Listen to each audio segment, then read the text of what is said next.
I think I'm ready to try a first start here. I'm really nervous. I really hope I didn't forget anything that's going to cause this thing to detonate immediately upon me turning the key. I really hope I set the cam timing correctly, because I really don't want to go back and fix that at this point.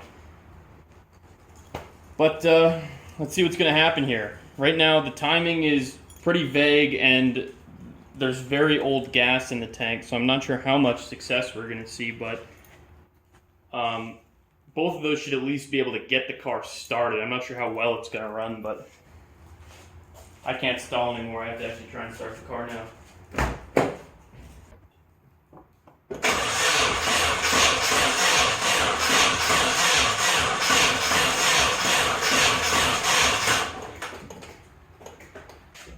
Okay, I immediately hear something leaking. Yep, what did I forget to hook up? Alright, so we got something geysering out the back there. I don't like the look of that at all. That's why I put down cardboard. Perfect. It's gasoline leaking out of my injectors. I don't know why that's happening at all. I might have put the fuel rail in incorrectly, but I should figure it out. If you have to leak some kind of fluid, it's always best to leak something that's incredibly flammable. Okay, so the problem looks like it was just that my injectors were all loose. I tightened all the screws on all 4 injectors and none of them were tight. So at some point I must have backed those out, planning to take the injectors out, but never actually took the injectors out. I don't remember doing it, but whatever. Tightening those up seems to have fixed the problem. I can prime the fuel pump and crank the engine without it dumping gas out of the injectors. I did have to do an unflood procedure here. I pulled the spark plugs and unplugged the injectors and just shot gasoline into my ceiling because I accidentally, when I pulled the number 4 injector out, it just dumped all the gas in the fuel rail into the number 4 cylinder, which is not ideal. But should be good now, so I'm going to get my injectors and spark plugs hooked back up and then try it again. Almost forgot to plug the injectors back in.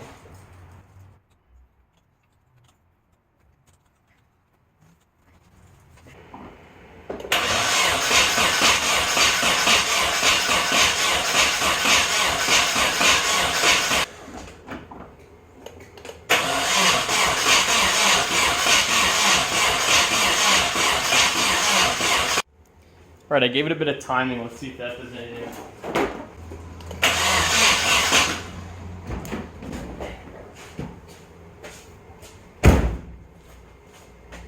Yeah, adjusting the timing doesn't really help when you don't remember to plug the coil back in.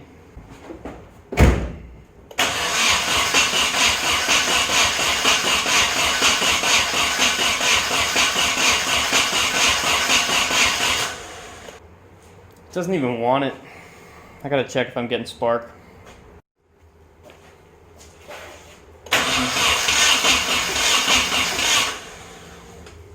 Yeah, that spark plug is at least firing. So why won't you start? Alright, so it's been a couple hours since I last tried to start the car, and I've not yet gotten it running. As you can see, it's raining now.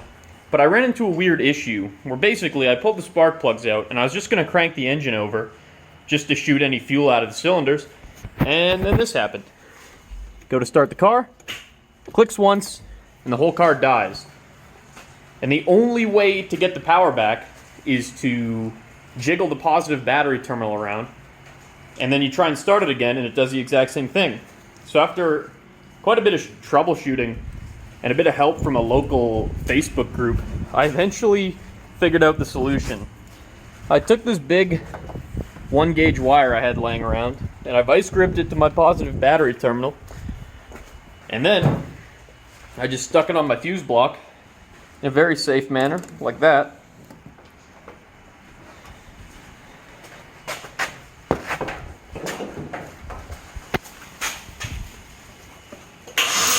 And now the car cranks just fine. So, oh no.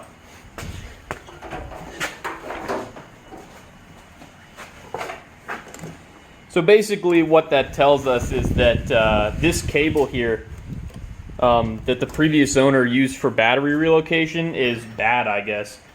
Because I'm able to completely bypass it and eliminate the problem.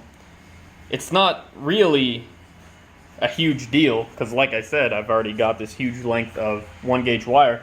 I just have to replace that cable, which is kind of a pain in the ass, but what can you do?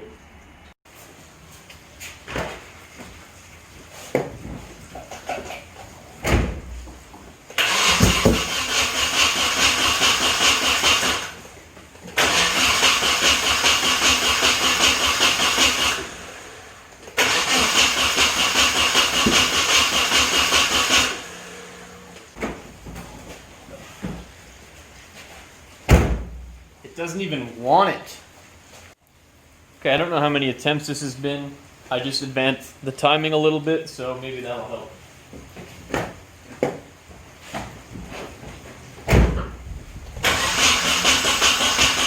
One eternity later.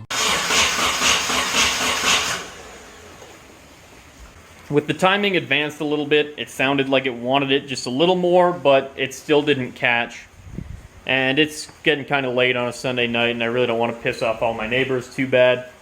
And my battery's dead, so I think I'm going to call it a day and come back tomorrow. Alright, so I figured out why my car won't start. I've got the engine set to top dead center right now, and I can see that the rotor is pointing about where I would expect it to be pointing at top dead center. But the cam lobes aren't pointing the way they should be at top dead center. Normally at top dead center, those cam lobes should be pointing outwards, but mine are pointing inwards. Which means if I rotate the engine over a bit more from top dead center, the camshafts are now opening the intake valve and not the exhaust valve. Now that's a pretty easy fix. Basically, it just means that when I thought I was setting my ignition timing at top dead center on the number 1 cylinder, I was actually setting it at top dead center on the number 3 cylinder. So I should be able to fix this just by rotating my distributor to where it should be.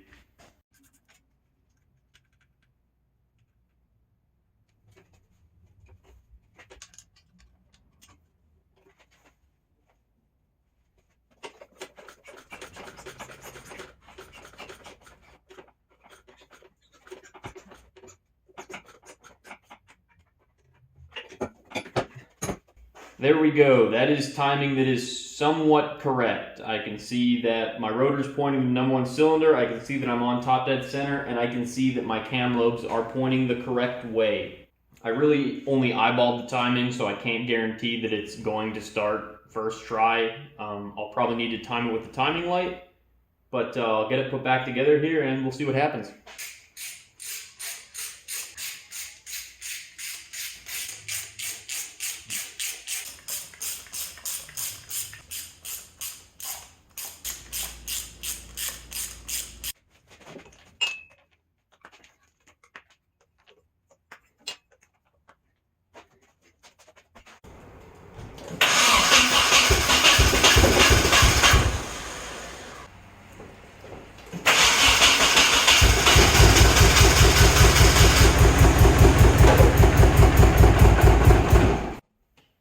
Okay, so we got the timing dialed in. Checked it with the timing light. It's at 20 degrees before top dead center. You can hear it kind of wanted to run. It ran on like maybe 2 cylinders. And I was concerned maybe the compression was bad. Like maybe I hadn't put the head gasket in correctly. I checked all the cylinders. The compression is perfect. So luckily it's not a compression problem. We put everything back together. We're going to give it one last try to see if it fires up. And if it doesn't fire up, it's going to need quite a bit more diagnosis, because right now I have no idea what the problem is. But let's see what happens.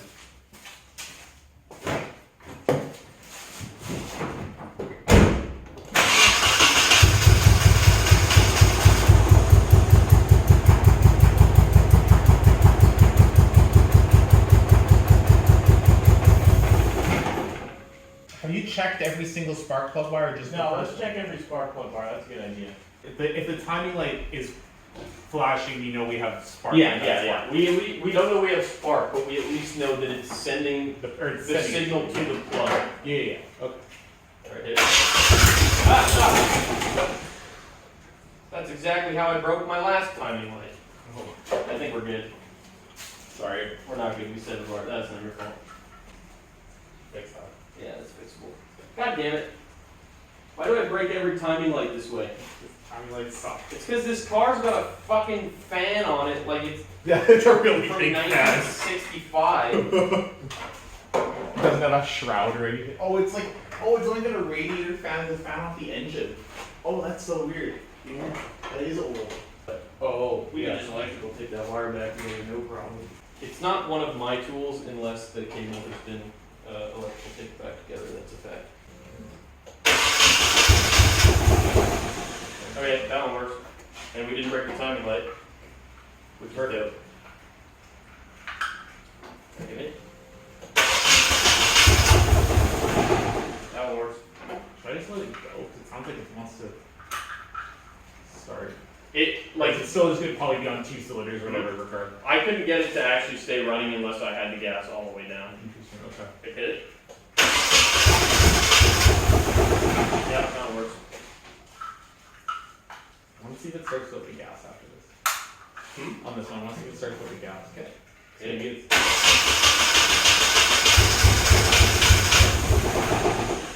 Maybe not. Maybe you do need a little bit of... Okay, they're all getting signal. So I don't think the spark plug wires are bad.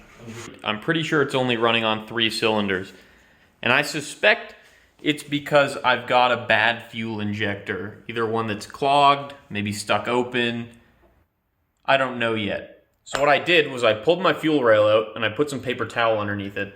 And now I'm going to crank the car over and that'll allow me to see the behavior of the injectors. I can see which ones are spraying fuel, if one is spraying a lot of fuel, or if one's not spraying any fuel. So let's see how that goes. Alright, so looking at the ultra scientific paper towel, you can see there's a big gasoline stain where my number 4 fuel injector was shooting gas. Big gas stain where my number 2 fuel injector was shooting gas. But nothing where my number 3 or number 1 fuel injectors were. Which leads me to believe that those 2 aren't working. I'm going to try one more time just to verify my findings, but it's looking like we found our culprit.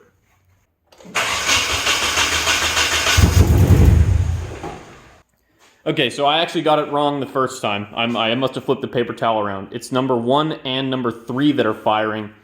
Number 2 and number 4 are not firing. Which is good. Well, it's not good.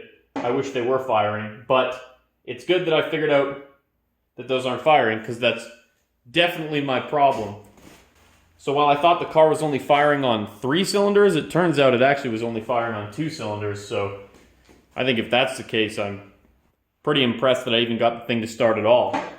Now the easiest way for me to isolate this problem is just to move the injectors around. If I switch, for instance, the 3 and 4 injector, and that moves the problem to cylinder 3, then I know that the injector is the problem. But if the problem stays at cylinder 4, then I would suspect the wiring. So that's what we're going to do right now.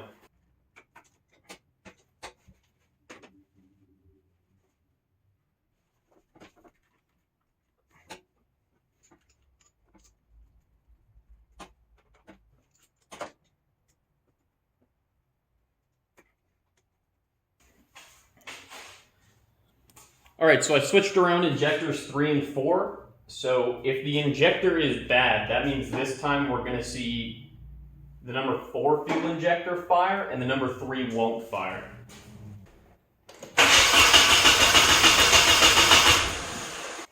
Turns out it's hard to test fuel injectors when you don't plug them back in.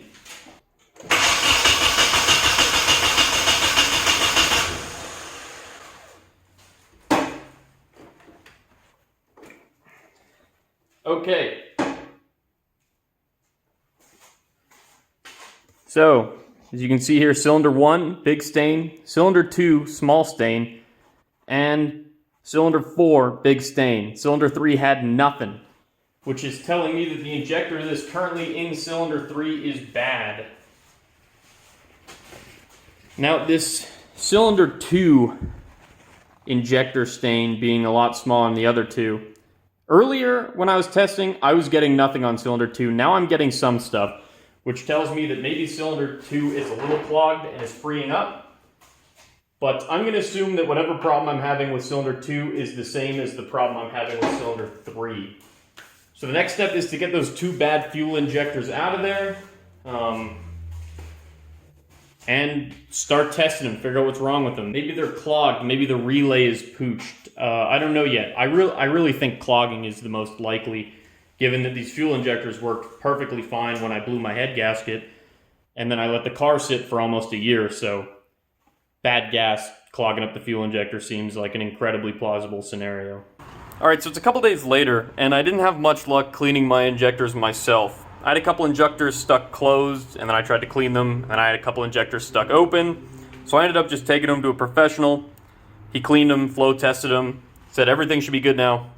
So I think once I get this rail back in, this car is gonna start.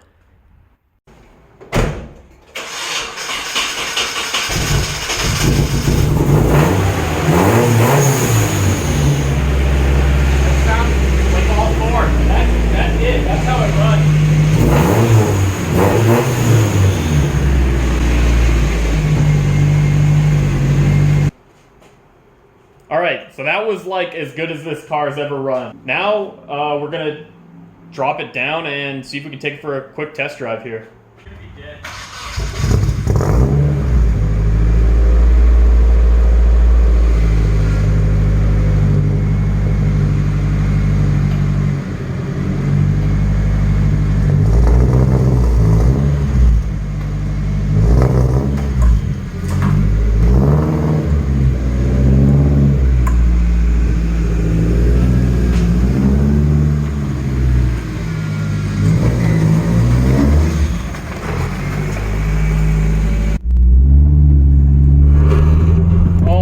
Rub so bad.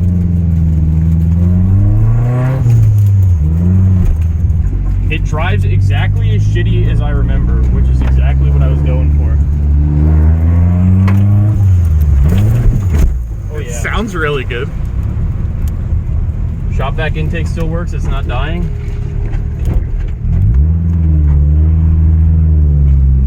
I don't notice any smoke coming out of the back. I think it might run better than it used to. It might be the injector cleaning.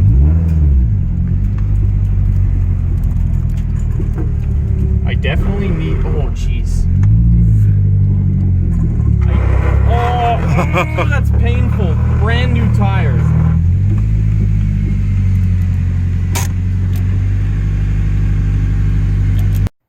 That's going to about do it for this episode. As always, thank you for watching. Obviously, there's a lot more stuff I have to do to this car, so stay tuned for the next episode, wherein I'm going to continue to make this thing just a little bit better.